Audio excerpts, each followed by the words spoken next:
जय हिंद दोस्तों, स्वागत है आप सभी का हमारे YouTube चैनल टी अकेडमी पे। सभी को बहुत बहुत नमस्कार, सभी का स्वागत है। दोस्तों आज हम बात करने वाले हैं वह 3 गलतियां जिससे आप 67वीं बीपीएससी पीटी पास नहीं कर पाएंगे। जी हाँ दोस्तों, मैं बिल्कुल सही कह रहा हूं।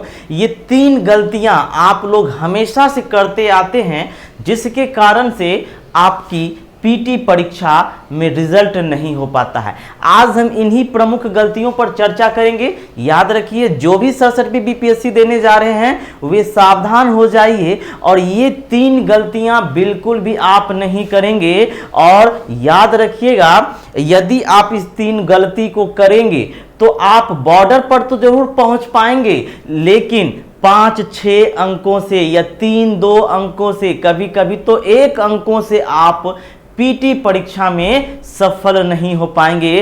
क्योंकि मैंने कई ऐसे छात्रों को देखा है जो कि पिछले साल कई 1-2 बार इंटरव्यू तक का सफर किया है, लेकिन अगले कई बार से उनका प्रारंभिक परीक्षा ही नहीं निकल पा रहा है।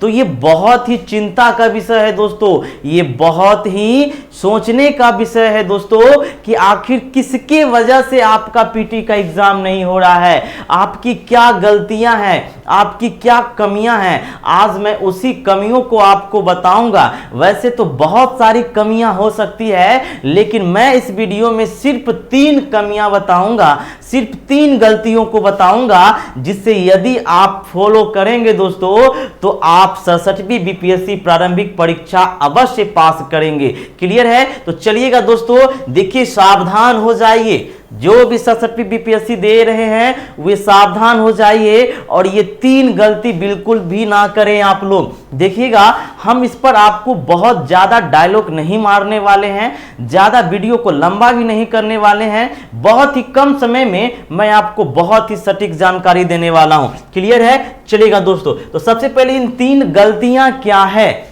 वे 3 गलतियां क्या हैं जो आप लगातार कर रहे हैं और लगातार प्रारंभिक परीक्षा में असफल हो रहे हैं। याद रहे, जो लोग सफल हो रहे हैं, जिनका पीटी में रिजल्ट हो रहा है, मैं उनको ये बात नहीं कर रहा हूं, वे लोग अपने दिल पर इस बात को नहीं लेंगे।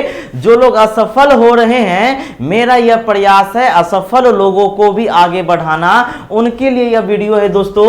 देखिएगा, ये 3 गलतियां कौन कौन सी है, 3 गलतियां कौन कौन सी दोस्तों। देखिएगा, ये 3 गलतियों की आज हम लिस्ट बनाए हैं। सबसे पहली गलती, आप लोग क्या करते हैं?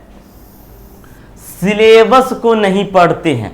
आप सिलेबस पढ़ते ही नहीं हैं, मार्केट जाते हैं, किताबों की दुनिया को देख देख के चौकाचौंध हो जाते हैं। कभी इतनी मोटी किताब, कभी इतनी मोटी किताब, कभी इतनी मोटी किताब, मोटी मोटी किताबों से अपने अलमीरा को सजा देते हैं, सजावट का साधन बना लेते हैं किताबों को दोस्तों।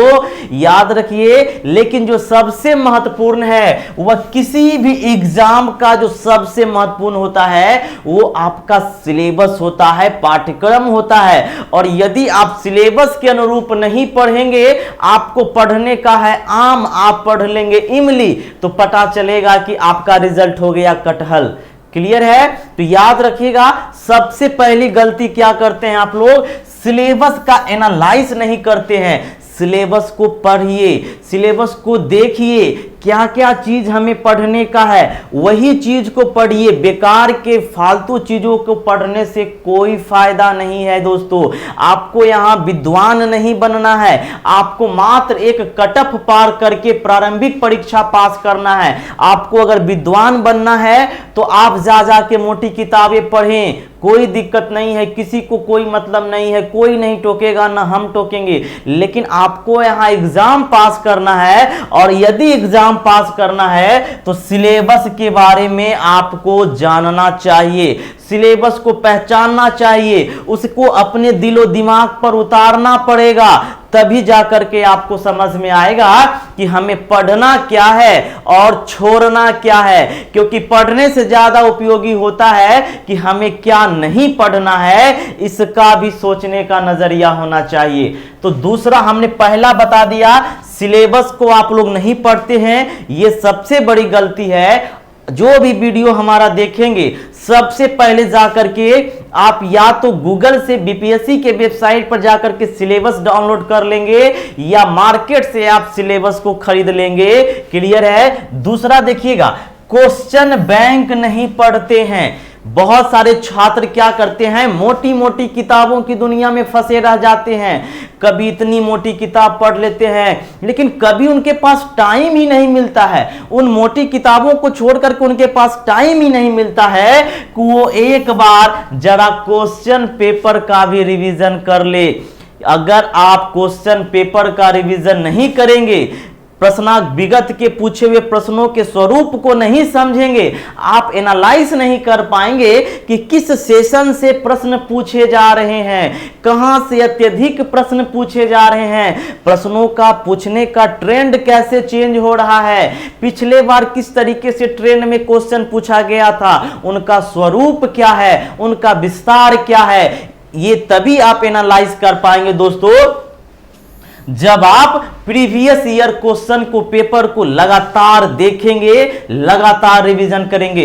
दूसरी सबसे बड़ी गलती आप क्या करते हैं कि क्वेश्चन पेपर को पढ़ते ही नहीं हैं और लगे रहते हैं एनसीईआरटी पढ़ने में, स्पेक्ट्रम पढ़ने में, लक्ष्मीकांत पढ़ने में। मैं मना नहीं करता हूं, मैं आपको इसके लिए मना बिल्कुल नहीं करता हूं कि आप नहीं पढ़ें, लेकिन पढ़ें। पढ़ने के साथ साथ आप प्रीवियस ईयर प्रश्नों पर अधिक ध्यान दें दोस्तों, वहां से ही आपको यह मूल्यांकन कर पाएंगे, आप अपने आप को जज कर पाएंगे कि हम पिछले ईयर के पूछे गए प्रश्नों पर सटीक बैठ रहे हैं या नहीं, हमारी जो तैयारी है, हमारी जो रणनीति है वह पिछले साल के पूछे गए परीक्षा में प्रश्नों से मेल खा रहा है या नहीं, या फिर हम तैयारी कर रहे हैं बीपीएससी की और हमारा ट्रेंड जा रहा है रेलवे की। रिजल्ट नहीं होगा, सावधान हो जाइए, रिजल्ट नहीं होगा। तो सब दूसरा आपको क्या करना है, 10 ईयर्स के प्रीवियस ईयर को एकदम याद रखिएगा, पिछले 10 वर्षों के प्रश्नों को एकदम रट जाइए, रटिए ही नहीं समझ जाइए, लाइन बाय लाइन उसको एकदम कंठस्थ कर लीजिए। तीसरा क्या है, तीसरा क्या है, रिजल्ट का नहीं होने का सबसे बड़ा कारण करेंट अफेयर पर कम फोकस देना।